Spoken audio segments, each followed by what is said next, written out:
नमस्कार दोस्तों, कैसे हैं आप सब। उम्मीद करता हूं आप सब अच्छे होंगे।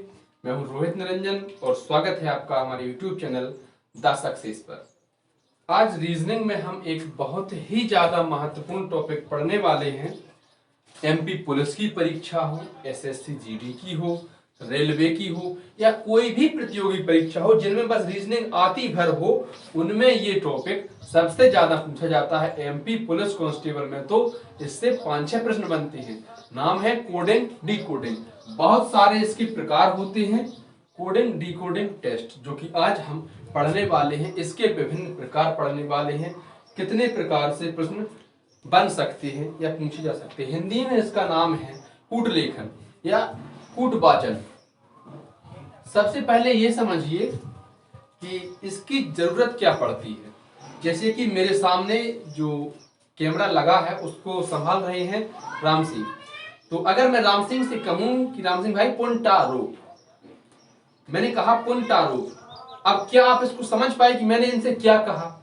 हो सकता है मेरी राम सिंह से पहले बात हो गई हो और मैंने कह दिया कि भाई पुंटारो, इसका मतलब है कि कैमरे पर ध्यान दो, या इसका मतलब यही हो सकता है कि तुम बाहर जाओ या तुम अंदर आओ। कुछ भी हो सकता है, लेकिन आप इस बात को नहीं समझ पाए। तो कोडिंग डिकोडिंग का उपयोग वही होता है जहां पर किसी से कूट भाषा में बात करनी हो, उन दोनों जो बात कर रहे हैं उनके अलावा कोई तीसरा बात ना समझ पाए, उसे कोडिंग डिकोडिंग कहते हैं। इसमें क्या होता है कि अगर मैं आपसे पूछूं कि बताइए भाई एक सिक्के में कितने पहलू होते हैं, आप कहेंगे कि 2 पहलू होते हैं। लेकिन रीजनिंग में ऐसा नहीं होता है, और रीजनिंग में भी खासकर इस टॉपिक में कोडिंग डिकोडिंग में ऐसा बिल्कुल नहीं होता है कि एक सिक्के के 2 पहलू होते हैं। एक सिक्के के 2 पहलू होते हैं जो हमें दिखाई देते हैं, लेकिन इसके पहलू उतने होते हैं जितना कि हम सोच पाते हैं। कितना हम सोच पाते हैं, कितना परीक्षा वालों ने सोचा है, पेपर बनाने वालों ने सोचा है, वो हम समझेंगे और इस वीडियो में देखेंगे कि इससे क्या क्या प्रश्न बनते हैं। तो सबसे पहले आप ये समझिए कि कोडिंग होती क्या है। मान लीजिए आपके सामने मैंने यहां लिखा हुआ है CODING कोडिंग और डिकोडिंग। कोडिंग वो होती है जिसमें ABCD को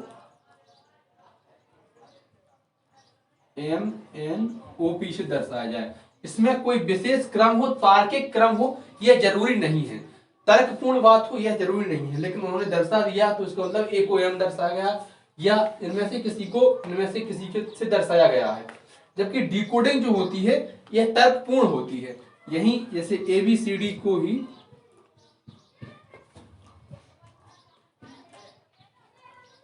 Z/XW इससे दर्शाया जाए तो हम कहेंगे कि इसमें एक निश्चित तर्क है। क्या तर्क है कि ए का जो विपरीत है वो जेड है। विपरीत कैसे याद करनी है, इनके क्रम कैसे याद करनी है, ये हम आपको अभी याद करवाएंगे। लेकिन पहले ये समझिए कि डिकोडिंग में एक निश्चित क्रम है। इसमें क्या होगा कि ABCD को ये दे रखा है और मान लीजिए और दिया है EF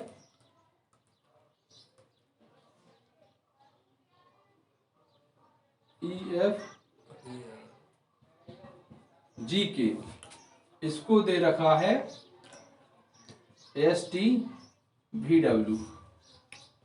और अब आपसे पूछा ये गया है कि बताइए FDGA को क्या लिखा जाएगा।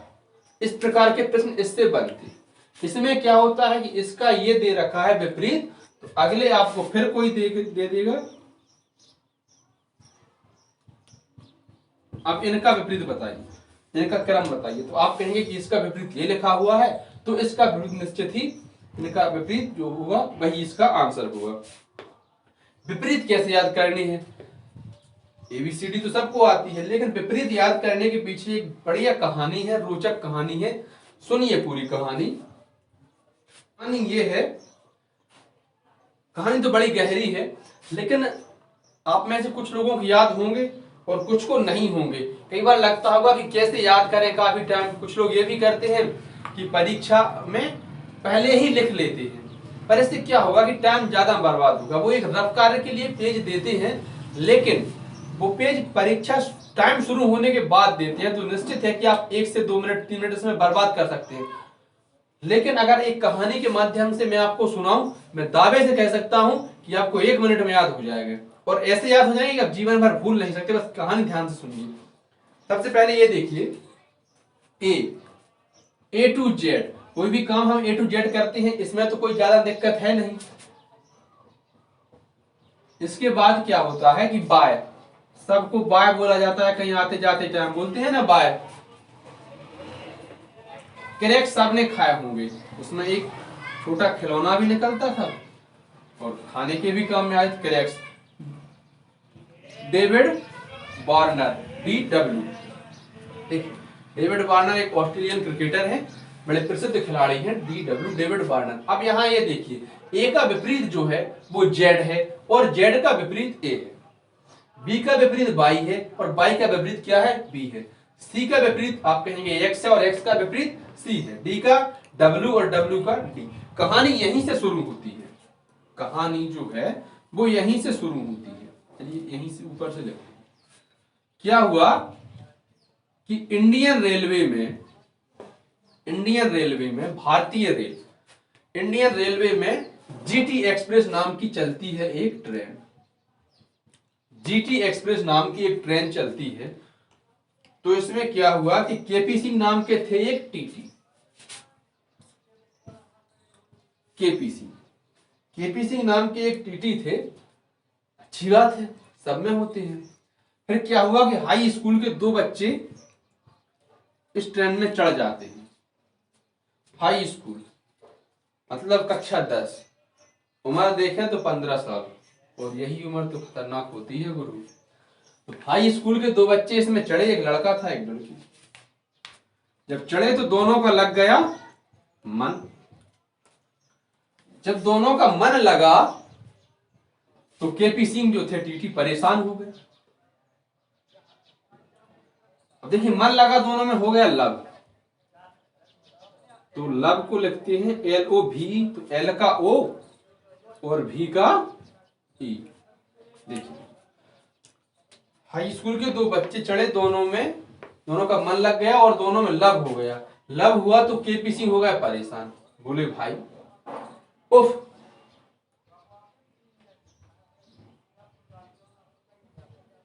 उफ, ये क्यों किया यार। केपी सिंह बोले उफ, ये क्यों किया यार। फिर से सुनिएगा कि इंडियन रेलवे में जीटी एक्सप्रेस नाम की एक ट्रेन थी, जिसमें केपी सिंह नाम के एक टीटी थे। उसमें हाई स्कूल के 2 बच्चे चढ़ते हैं, दोनों का आपस में मन लग जाता है और दोनों में हो जाता है प्रेम। दोनों में लव हो गया तो L का O, V का E, या E का V, O का L। फिर क्या हुआ, केपी सिंह ने ये सब देखा तो परेशान हो गया। पुरानी प्रवृत्ति के आदमी थे, पुराने ख्यालों के आदमी थे, बोले उफ, ये क्यों किया यार। अब आप देख पाए होंगे कि 1 2 3 4 5 6 7 8 9 10 11 12 13, 13 दूना 26, 26 अक्षर हो गया, 26 ही ABCD में होते हैं।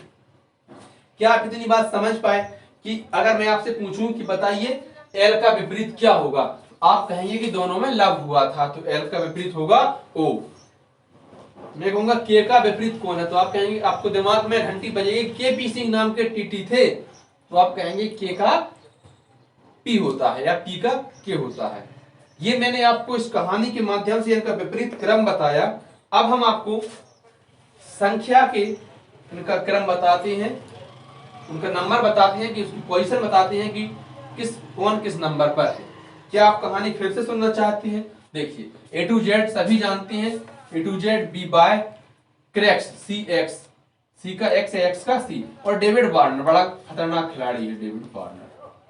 IPL शुरू होने वाला है और ये हैदराबाद के कप्तान है।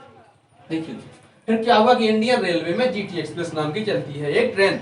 उसमें थे केपी सिंह नाम के टीटी, और उसमें हाई स्कूल के 2 बच्चे चढ़ते हैं, दोनों का मन लग जाता है, और जैसे ही उनका मन लगा दोनों में हो गया लव। और जब दोनों में लव हुआ तो केपी सिंह परेशान हो गया, बोले उफ, जे क्यों किया। आपको सभी अल्फाबेट के विपरीत तो बता दिए, लेकिन अब उनका संख्यात्मक क्रम समझिए। देखिए, A B C D E F G H I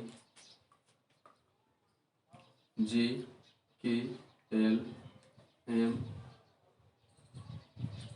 N O P Q R S T U V W X Y और जेड।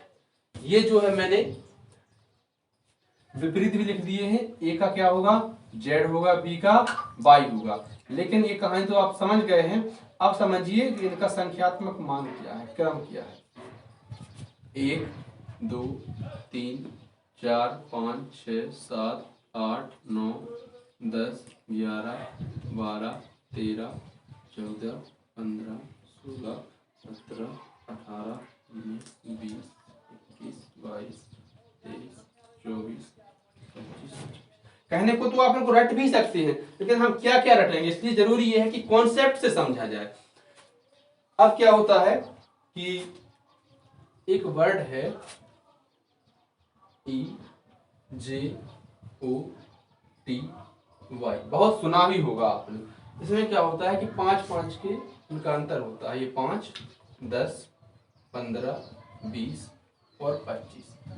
यदि हमसे किसी भी अक्षर की पोजीशन पूछ ली जाए कि वह वर्णमाला में किस नंबर पर है, तो हम कहेंगे कि जैसे मान लीजिए हमसे पूछ जाए एफ की, और कहेंगे ई के बाद एफ आता है पहला ही, तो 5 के बाद आएगा 6। हमसे के के मान पूछा जाए तो कहेंगे जे के बाद के आता है, जे के बाद के आता है, जे का मान 10 है, जे के तुरंत बाद के आ जाता है, तो के का मान होगा 11। क्या इनके माध्यम से इनका क्रम जाना जा सकता है? अगर नहीं तो सबसे पहले अपने नाम का अक्षर याद कर लीजिए। जैसे मान लीजिए मेरा नाम रोहित है और आर जो है वो 18वें नंबर पर आता है। मैं निरंजन लिखता हूं, एन जो है वो 14वें नंबर पर आता है। ये तो ठीक है, अपने नाम के कर लिए। एक नाम आपकी जिंदगी में ऐसा जरूर होता है जिसको आप कभी भूल नहीं सकते। वो नाम लिखना ही आपके लिए बहुत आनंददायी होता है। आपकी प्रेमिका का नाम हो सकता है, आपके प्रेमी का नाम हो सकता है, जो भी नाम हो उसको लिख लीजिए, उनका सरनेम लिख लीजिए। तो इस हिसाब से मम्मी का नाम, पापा का नाम, गिने चुने 4-5 नाम उससे हम समझ सकते हैं। जैसे मान लीजिए मेरा नाम आर से 18 लिखा, अब मान लीजिए एस कहूं मैं, तो मैं कहूंगा कि आर के बाद ही तो एस आता है और तुरंत बाद आता है, तो आर 18 एस 19। इससे हम आसानी समझ सकते हैं। मैं एम कहूं तो एम जो है एन के ठीक पहले आता है और एन का मान 14 है, तो स्वाभाविक है कि एम का मान 1 कम मतलब कि 13 होगा। इस हिसाब से हम इनको याद कर सकते हैं।